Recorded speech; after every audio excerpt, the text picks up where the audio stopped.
team with the dots in between, do you know what team stands for? Together, everyone achieves more. Bam. Okay, I'm gonna give you one. Everybody's gonna get one, but yes. All right, so this is an ornament, and the ornament is in the shape of a angel. Okay, so we're at the Christmas time. You guys are all angels to each other because you guys are going to be each other's backup. All right, you're going to, in the military terms, you say, yeah, I got your six. That means I got your back. All right, with that, I got your back, and that's gonna be important. So that's somebody that's going to support you all the time. You also are going to be angels spiritually. You're going to be angels on the basketball court, and so just kind of keep that in mind. All right, so when you think about basketball, everyone together is going to make a difference. You can't just play basketball with one person, right? So if you had to think in your mind, like, who's the most important person out there? Like, is it the guard? Is it the forward? Is it center? Like, is there somebody that's more important than somebody else? What do you think? No. Me? Yeah. No. No. All right, so it's together everybody achieves more, right? So I brought in this, it's actually my neighbor's. I don't have a bike, but they let me use it. So this is a bike, and this is kind of my little example. If you had a bike, you can't really, if you take one of the parts away, it's not gonna function, right? So if you take away your guard, it's not gonna function, like if you take away the wheel. Or if you take away, let's say your center, it's not gonna work. Or if you take away your coach, it's not gonna work. You need everybody. Even who's somebody that you probably wouldn't think of that's really important on the team. It may not be the five on the court, but who's really important? Coach? Bench Yes. players. Yes, bench players. I think I have enough for you. All right, the bench players. Why are the bench players important? If they stay on the team, then do they bring energy? Energy, yes. You already got one. Somebody else said something else. Energy, and you said They cheer the team on. they cheer the encouragement, yes. All right, so the other thing too is there are five on there, but as soon as one comes off, somebody on the bench has to go in. So the people on the bench have to really be paying attention, and they have to be in the game, and they have to be there both, mentally, really. And then when you come in the game, you got to really hustle and like move around because you've been sitting for a while.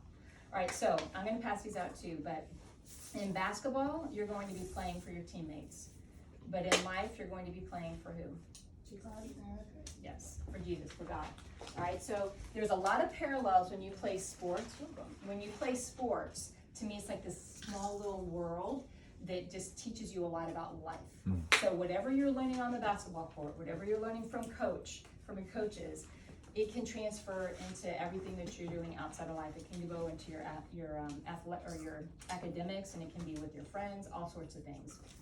So another thing that I always think of is in basketball, everybody has a role, right? So sometimes you're a scorer, and sometimes you're asked to defend, and sometimes you're asked to just hustle. And sometimes you're like, but I can score.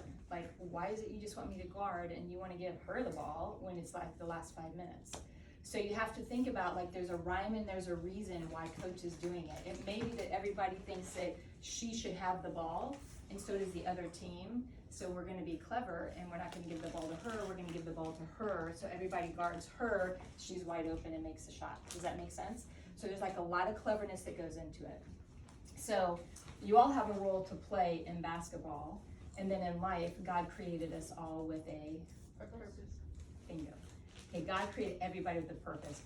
And if you've been on the tour, I don't know if you've recently, but I always say it's you and God. So when it's you and God, you don't have to worry about like what she's doing, or you don't have to worry about what she's doing, because you know that you have your own purpose, right? If you've got your own purpose, you don't have to be jealous of anybody or envious of anyone, because you know that you and God, like, he's got your six, right? He's your support staff. So what's really cool is you go out and you do your best because you're doing it for God, and everything else is this cool ripple effect. Does that make sense? So the other thing that's neat is it's not about like how cool your shoes are, or how cool your outfit is, or how many shots you make. It's, did I do what God wanted me to do in that game at that moment?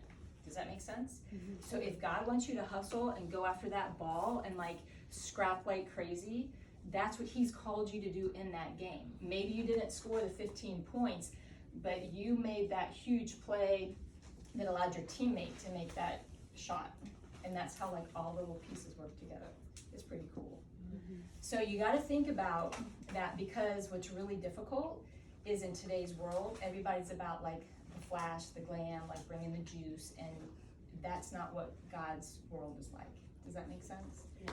And so you have to constantly like reprogram yourself, like how to live with him and not like the world.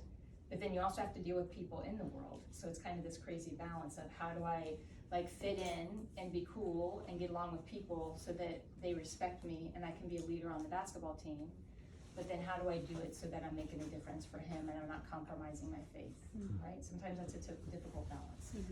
So, couple things. I wanted you to remember, like everything is a team effort. So that's one thing I want you to remember. The other thing is you all have a role in basketball and then you have a purpose with God. And one thing that I think helps, at least, so I play tennis, right? Tennis, you're playing a point, and after the end of each point, you either win it or you lose it. I can't blame it on anybody. You guys at least have 4 other people you can blame it on. You're like, or you can blame it on the ref. You can blame, the coach, man, what was the coach thinking? He did this at the end of the game. Like, you can go on and on. You can complain about everything, right? So what you want to learn to do is say, instead of complaining, like stop yourself. It's almost like a switch, right? When you are complaining, You gotta move. When you're complaining, you kind of want to think about a switch, so that you're like, you know what, I need to knock that off. If I'm complaining, like, what is my role? What can I learn? What can I do? And the same thing with school. All right, I got a bad grade. What is my role? What could I have done better? And that's called being. Does anybody know what that word's called? Like when you're thinking about what to do, not what not to do. Intentional. Say again. Intentional. Intentional's good. It's not the one I was thinking of. Starts with a P, the one I'm thinking of. Proactive. Yes, proactive. Did I give you a little thing yet? Okay. So being proactive keeps you positive, and if you're complaining, that keeps you negative. All right. So you want to think about, what can I do, and don't blame anybody else. So if somebody strips the ball from you and they foul you, it may be their fault they did that, but maybe you can box out better. Maybe you can get stronger. Maybe you can work on your legs. Maybe you need a little bump here and there. You can do something that will change the course. So think about that too. So back to tennis. When you play tennis, it's only me. I cannot blame anybody. I could maybe blame the wind, or a bird or something like that. But for the most part, it's me. Like if I mess up, I mess up. So you have to learn how to keep like a really good game face. And I'm sure you guys have talked about that, right? You don't want to let anybody know that you're sweating. You don't want to let anybody know that you're frustrated. You want to have that calm confidence all the time. So if I needed that, I would actually turn to does everybody know tennis? Like you play against your team and then you got a fence. Okay. So let's just say this is my racket. Sometimes I would take the racket and I'd hit my shin. That was one way of getting out frustration. That's cool. Or the other thing is I'm a right-hander, so I would take the racket and I put it in my left hand and let this hand relax if I was mad, but they couldn't really see. So I had to do things to be clever. Or I'd look at the fence.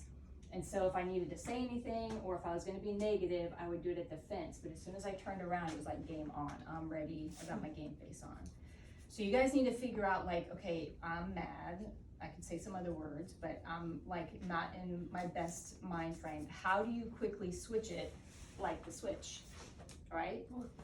So in tennis, you only have 28 seconds in between points. So I had to make sure that I could switch it within 28 seconds. That's all you get. You guys, I think, is a little bit quicker. You go down and you miss it, you have to get a rebound, and you got to get back. So you really don't have any time. 2 seconds. 2 seconds, all right?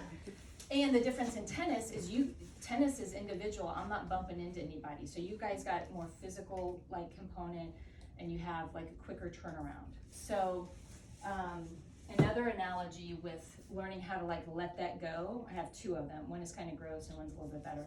But think of a toilet. Have you ever heard of flushing it before? Has anybody said flush it?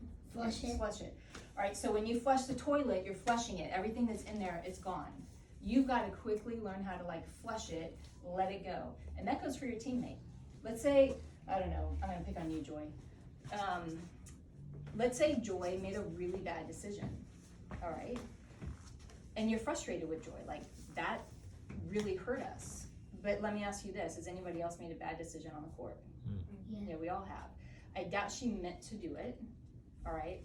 So the thing is when somebody else has made a bad decision, a poor decision, it doesn't go the way you want it, you also have to remember to stay humble, and you need to make sure that you have some compassion, because you all aren't perfect either, right? No, none of us are perfect.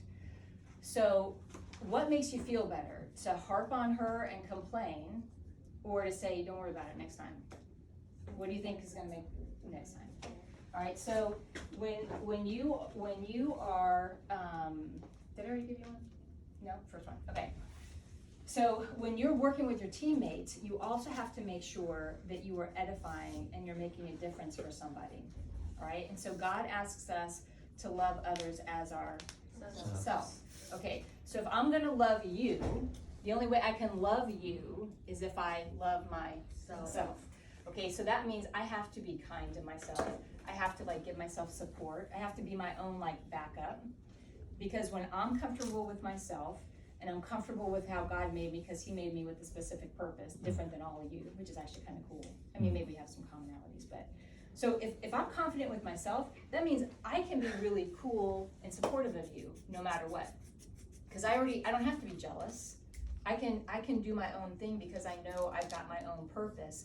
And when there's something that happens, say you're sad about something, things don't make sense, I can look at it from God's perspective, not like me. Does that make sense? Mm-hmm. And so today, you guys are going, this is your first game, right? First home game. We're playing first home game. the person we lost, so it's like redemption, absolutely. Okay, first home game on our own turf. Yeah. All right, so that's kind of what I was thinking, evidently. So you guys want to go out there, and I would say kind of make it like your goal for each other and hold each other accountable. And you can hold each other accountable by not saying anything. So if you're just always encouraging, it will rub off. People will be like, okay, that feels good. I feel good playing with you because you encourage me and you're not always on my back. Now granted, we do have to speak truth in love. So if you make a mistake, you need to be able to have somebody come up and say, hey, next time, Brother Man? Yes, ma'am. Come on up.